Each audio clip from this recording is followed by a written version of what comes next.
January 11. Dear Jesus, please give me wisdom, give me understanding. Help me to grow in your light, in your ways, and please guide my path. Genesis 24:52 through 26:16. And it came to pass, when Abraham's servant heard Laban's and Bethuel's words, that he worshipped the Lord, bowing himself to the earth. Then the servant brought out jewelry of silver, jewelry of gold, and clothing, and gave them to Rebekah. He also gave precious things to her brother and to her mother. And he and the men who were with him ate and drank and stayed all night. Then they arose in the morning, and he said, "Send me away to my master." But her brother and her mother said, "Let the young woman stay with us a few days, at least 10. After that she may go." And he said to them, "Do not hinder me. Since the Lord has prospered my way, send me away so that I may go to my master." So they said, "We will call the young woman and ask her personally." Then they called Rebekah and said to her, "Will you go with this man?" And she said, "I will go." So they sent away Rebekah their sister and her nurse, and Abraham's servant and his men, and they blessed Rebekah and said to her, "Our sister, may you become the mother of thousands of 10,000s, and may your descendants possess the gates of those who hate them." Then Rebekah and her maids arose, and they rode on the camels and followed the man. So the servant took Rebekah and departed. Now Isaac came from the way of Beer-lahai-roi, for he dwelt in the south. And Isaac went out to meditate in the field in the evening. And he lifted his eyes and looked, and there the camels were coming. Then Rebekah lifted her eyes, and when she saw Isaac, she dismounted from her camel. For she had said to the servant, "Who is this man walking in the field to meet us?" The servant said, "It is my master." So she took a veil and covered herself. And the servant told Isaac all the things that he had done. Then Isaac brought her into his mother Sarah's tent. And he took Rebekah, and she became his wife, and he loved her. So Isaac was comforted after his mother's death. Abraham again took a wife, and her name was Keturah. And she bore him Zimran, Jokshan, Medan, Midian, Ishbak, and Shua. Jokshan begot Sheba and Dedan, and the sons of Dedan were Eshuram, Letushim, and Leumim. And the sons of Midian were Ephah, Epher, Hanok, Abida, and Eldah.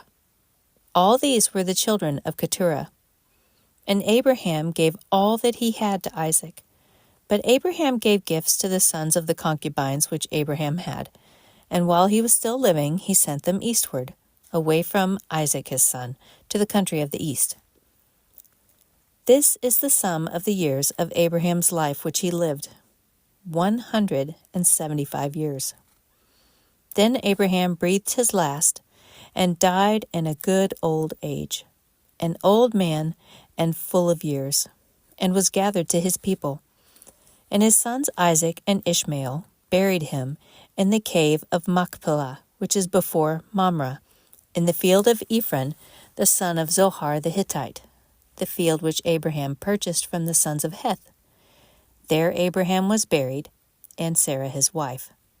And it came to pass after the death of Abraham that God blessed his son Isaac, and Isaac dwelt at Beer-lahai-roi.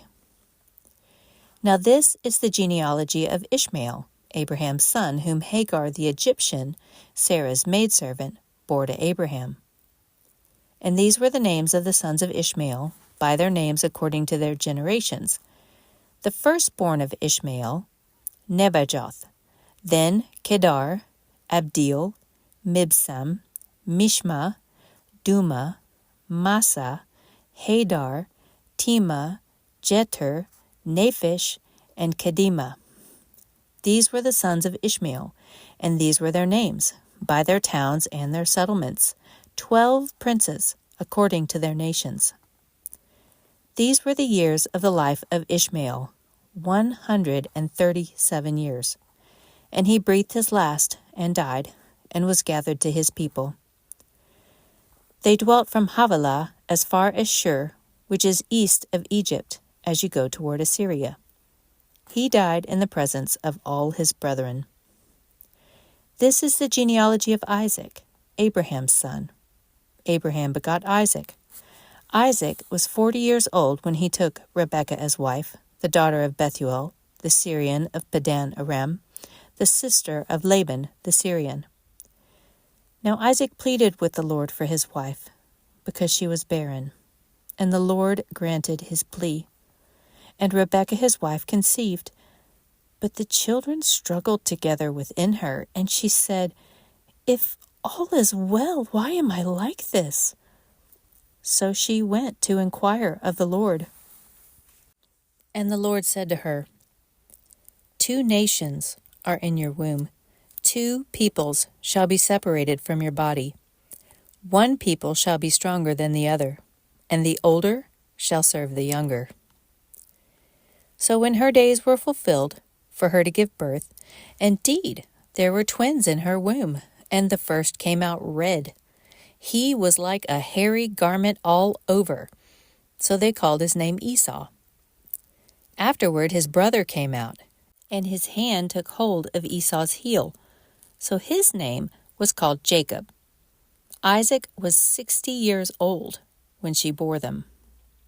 So the boys grew, and Esau was a skillful hunter, a man of the field, but Jacob was a mild man, dwelling in tents. And Isaac loved Esau because he ate of his game, but Rebekah loved Jacob. Now Jacob cooked a stew, and Esau came in from the field, and he was weary. And Esau said to Jacob, "Please feed me with that same red stew, for I am weary." Therefore his name was called Edom. But Jacob said, "Sell me your birthright as of this day." And Esau said, "Look, I am about to die, so what is this birthright to me?" Then Jacob said, "Swear to me as of this day." So he swore to him and sold his birthright to Jacob. And Jacob gave Esau bread and stew of lentils. Then he ate and drank, arose, and went his way. Thus Esau despised his birthright. There was a famine in the land, besides the first famine that was in the days of Abraham. And Isaac went to Abimelech, king of the Philistines, in Gerar. Then the Lord appeared to him and said, "Do not go down to Egypt. Live in the land of which I shall tell you. Dwell in this land, and I will be with you and bless you. For to you and your descendants I give all these lands, and I will perform the oath which I swore to Abraham your father. And I will make your descendants multiply as the stars of heaven. I will give to your descendants all these lands, and in your seed all the nations of the earth shall be blessed, because Abraham obeyed my voice and kept my charge, my commandments, my statutes, and my laws." So Isaac dwelt in Gerar, and the men of the place asked about his wife. And he said, "She is my sister." For he was afraid to say, "She is my wife," because he thought, lest the men of the place kill me for Rebekah, because she is beautiful to behold. Now it came to pass, when he had been there a long time, that Abimelech, king of the Philistines, looked through a window and saw, and there was Isaac, showing endearment to Rebekah his wife. Then Abimelech called Isaac and said, "Quite obviously she is your wife. So how could you say she is my sister?" Isaac said to him, "Because I said, lest I die on account of her." And Abimelech said, "What is this you have done to us? One of the people might soon have lain with your wife, and you would have brought guilt on us." So Abimelech charged all his people, saying, "He who touches this man or his wife shall surely be put to death." Then Isaac sowed in that land and reaped in the same year 100-fold, and the Lord blessed him. The man began to prosper and continued prospering until he became very prosperous. for he had possessions of flocks and possessions of herds and a great number of servants. So the Philistines envied him. Now the Philistines had stopped up all the wells which his father's servants had dug in the days of Abraham his father, and they had filled them with earth. And Abimelech said to Isaac, "Go away from us, for you are much mightier than we." Matthew 8:18-34. And when Jesus saw great multitudes about him, he gave a command to depart to the other side. Then a certain scribe came and said to him, "Teacher, I will follow you wherever you go." And Jesus said to him, "Foxes have holes, and birds of the air have nests, but the Son of Man has nowhere to lay his head." Then another of his disciples said to him, "Lord, let me first go and bury my father." But Jesus said to him, "Follow me, and let the dead bury their own dead." Now when he got into a boat, his disciples followed him. And suddenly a great tempest arose on the sea, so that the boat was covered with the waves, but he was asleep. Then his disciples came to him and awoke him, saying, "Lord, save us! We are perishing!" But he said to them, "Why are you fearful, O you of little faith?" Then he arose and rebuked the winds and the sea, and there was a great calm. So the men marveled, saying, "Who can this be, that even the winds and the sea obey him?" When he had come to the other side, to the country of the Gergesenes, there met him 2 demon-possessed men coming out of the tombs, exceedingly fierce, so that no one could pass that way.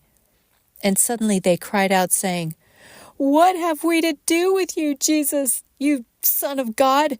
Have you come here to torment us before the time?" Now a good way off from them there was a herd of many swine feeding. So the demons begged him, saying, "If you cast us out, permit us to go away into the herd of swine." And he said to them, "Go." So when they had come out, they went into the herd of swine, and suddenly the whole herd of swine ran violently down the steep place into the sea and perished in the water. Then those who kept them fled, and they went away into the city and told everything, including what had happened to the demon-possessed men. And behold, the whole city came out to meet Jesus, and when they saw him, they begged him to depart from their region. Psalm 10, 1-15. Why do you stand afar off, O Lord? Why do you hide in times of trouble? The wicked in his pride persecutes the poor. Let them be caught in the plots which they have devised. For the wicked boasts of his heart's desire. He blesses the greedy and renounces the Lord. The wicked in his proud countenance does not seek God. God is in none of his thoughts. His ways are always prospering. Your judgments are far above, out of his sight. As for all his enemies, he sneers at them. He has said in his heart, "I shall not be moved. I shall never be in adversity." His mouth is full of cursing and deceit and oppression. Under his tongue is trouble and iniquity. He sits in the lurking places of the villages. In the secret places he murders the innocent. His eyes are secretly fixed on the helpless. He lies in wait secretly as a lion in his den. He lies in wait to catch the poor. He catches the poor when he draws him into his net. So he crouches, he lies low, that the helpless may fall by his strength. He has said in his heart, "God has forgotten." He hides his face, he will never see. Arise, O Lord. O God, lift up your hand. Do not forget the humble. Why do the wicked renounce God? He has said in his heart, "You will not require an account." But you have seen, for you observe trouble and grief, to repay it by your hand. The helpless commits himself to you. You are the helper of the fatherless. Break the arm of the wicked and the evil man. Seek out his wickedness until you find none. Proverbs 3:7-8. Do not be wise in your own eyes. Fear the Lord and depart from evil. It will be health to your flesh and strength to your bones.